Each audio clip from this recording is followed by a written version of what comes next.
할렐루야. 하나님의 크신 사랑이 이 새벽에 우리 가운데 가득한 줄 믿습니다. 오늘 우리는 요한복음 21장 1절로 14절의 본문을 통하여 부활의 확실성이라는 제목으로 하나님의 말씀을 함께 나누도록 하겠습니다.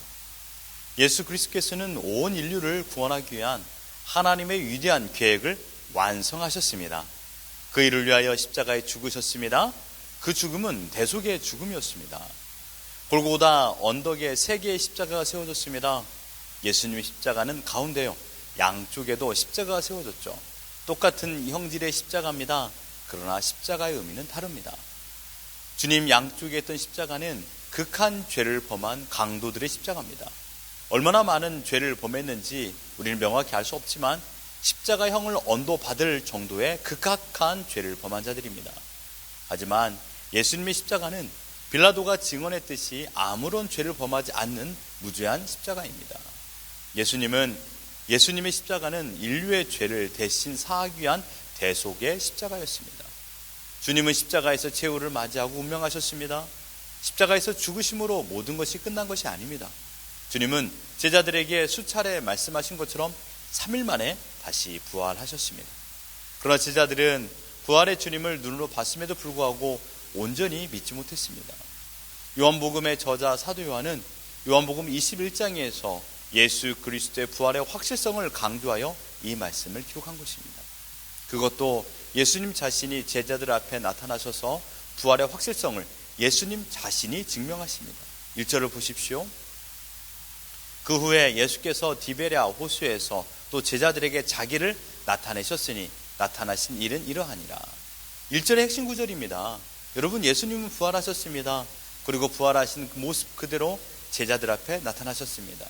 이번이 요한복음에서는 세 번째 제자들 앞에 나타나신 때입니다. 14절에 이것은 예수께서 죽은 자 가운데서 살아나신 후에 세 번째로 제자들에게 나타나신 것이라. 예수님께서 나타나신 장소는 디베랴 호수입니다. 이유는 2절과 3절입니다.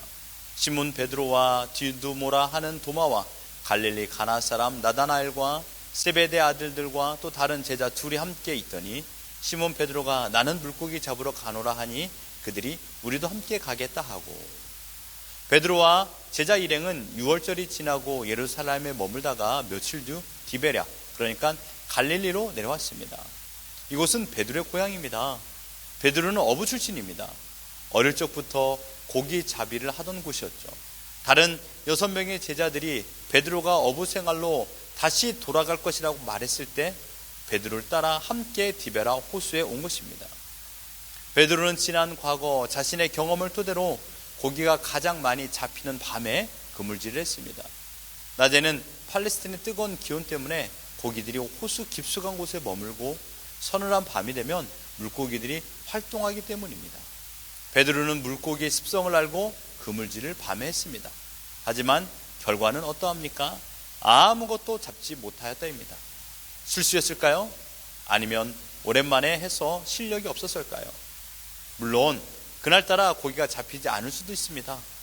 하지만 사도 요한이 성경에 물고기를 잡지 못했다라는 내용을 의미 없이 적어놓지는 않았을 것입니다. 요한복음 15장 5절을 보십시오. 나를 떠나서는 너희가 아무것도 할 수 없음이라. 많이 잡힌 것만이 기적이 아니라 고기 한 마리도 잡히지 않은 것도 기적입니다. 이러한 기적은 예수님께서 의도적으로 고기를 한 마리도 잡지 못하도록 하셨기 때문입니다. 그 이유는 제자들은 오직 예수님과 함께 있을 때만 열매를 맺을 수 있고 예수님을 떠나서는 아무것도 할 수 없다라는 것을 알게 하기 위함입니다. 그래서 15장 5절에 아무것도라는 것과 21장 3절에서도 동일하게 아무것도라는 헬라어 우덴을 사용하여 쓴 것입니다. 분명 이때만 해도 제자들은 이 의미를 몰랐을 것입니다. 하지만 훗날 성령 강림 이후 모든 것을 생각나게 하시고 깨닫게 하실 때 그날 고기를 잡지 못했던 이유를 알았을 것입니다. 우리는 주님 없이는 아무것도 할 수 없다, 이것입니다. 여러분, 이 사실이 저주입니까? 아니면 축복입니까? 예수님을 떠나면 아무것도 할 수 없다라는 것이 자유를 빼앗고 억압 속에 살아가게 만드는 것일까요? 아닙니다, 여러분. 세상 사람들의 시각에서는 저주로 보일 수 있으나 신자의 믿음의 눈으로는 이것은 복입니다. 왜냐하면 우리의 주인이 주님이라는 것을 확신하게 해주기 때문입니다. 주님이 책임져 주는 인생이 됩니다. 주님이 지켜주시고 인도해 주시는 인생을 살아가니 가장 안전하고 평안한 삶을 살게 되는 것이죠. 그러니 주님 안에 거하는 삶이 축복이라는 것입니다. 베드로 일행은 한 마리의 고기를 잡지 못함으로 아쉬움과 절망이 가득했습니다. 이때 부활하신 예수님께서 나타나십니다. 4절에 날이 새어갈 때 예수께서 바닷가에 서셨으나 제자들이 예수이신 줄 알지 못하는지라. 제자들은 물고기 잡는 일에 모든 관심을 가지고 있어서 지금 곁에 있는 사람이 누구인지 관심이 없었던 것입니다. 그리고 제자들의 귓가에 들려오는 말은 배 오른편에 그물을 내려라 이것입니다. 잘 알지도 못하는 사람의 이야기지만 유대인들에게 있어서 오른쪽은 행운을 상징하는 방향이기 때문에 그 사람의 말대로 그물을 배 오른쪽에 내렸습니다. 왜냐하면 제자들은 이때만 하더라도 이 사람이 부활하신 예수님이신 줄 몰랐기 때문입니다. 그물을 내린 결과 6절에 물고기가 많아 그물을 들 수 없더라. 내린 그물을 다시 올릴 수 없다라는 뜻입니다. 밤새도록 기대를 가지고 그물을 내렸건만 올라오는 것은 절망뿐이었습니다. 수백 번 기대와 절망이 교차됨을 경험했으나 남은 것은 절망만 잡힌 것입니다.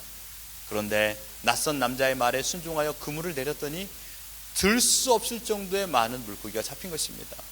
그런데 7명의 제자 중 지금 낯선 사람의 목소리를 기억하는 제자가 있었습니다. 7절을 보실까요? 예수께서 사랑하시는 그 제자가 베드로에게 이르되 주님이시라 하니 주님이시라 호 큐리오스.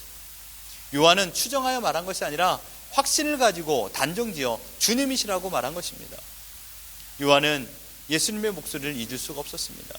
십자가상에서 숨이 가쁜 상황에서 자기 어머니 마리아에게 말씀하시는 목소리를 들었습니다. 여자여 보소서 아들이니이다 하시고, 그리고 요한에게 이르시되 보라 내 어머니라. 예수님께서 요한에게 마지막으로 자신의 어머니를 친어머니처럼 섬겨주기를 바라시며 이 말씀을 하신 것입니다. 그리고 요한은 19장 27절에 그때부터 그 제자가 자기 집에 오시니라. 요한은 주님의 목소리를 기억하고 있었습니다. 예수님과 제자들은 디베랴 호수에서 다시 만난 것입니다. 부활하신 예수님. 그때 주님은 밤새도록 고생하던 제자들을 위하여 숯불과 생선과 떡을 준비하셨습니다.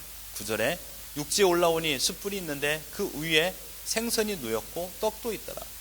주님께서 직접 제자들의 아침을 준비해 주신 것입니다. 12절에 예수께서 이르시되 와서 조반을 먹으라 하시니 제자들이 주님이신 줄 아는 고로 당신이 누구냐 감히 묻는 자가 없더라. 주님과 마지막 최후의 만찬을 나누고 주님이 잡히실 때 도망간 제자들은 주님께서 최후의 만찬을 직접 차려주신 것처럼 지금 부활하신 주님께서 직접 아침을 차려주신 것입니다. 제자들의 마음에 얼마나 많은 생각이 났을까요? 그러나 그들 중에 그 누구도 주님께 주님이라고 부르지 않았습니다. 다시 살아나신 주님을 세 번째 배웠지만 제자들의 마음은 미안함과 죄스러움으로 가득했기 때문입니다. 주님은 제자들에게 숯불에 구운 떡과 생선을 주셨습니다. 이것이 오늘 본문의 전반적인 내용입니다. 주님은 제자들 일행이 있는 디베랴까지 가셨습니다. 제자들은 방황하고 있었던 것이 분명합니다. 베드로가 말한 것을 보십시오. 나는 고기나 잡으러 가겠다. 6명의 제자들도 한 마음으로 함께 가겠다라고 베드로를 따라 나섰습니다. 갈 바를 알지 못하는 제자들이었습니다. 분명히 예수님은 부활하셔서 2번씩이나 제자들에게 보이셨음에도 불구하고 아직까지도 부활의 주님을 확신하지 못했고 지난날 주님께서 제자들에게 주신 사명을 이행할 능력이 없었던 것입니다.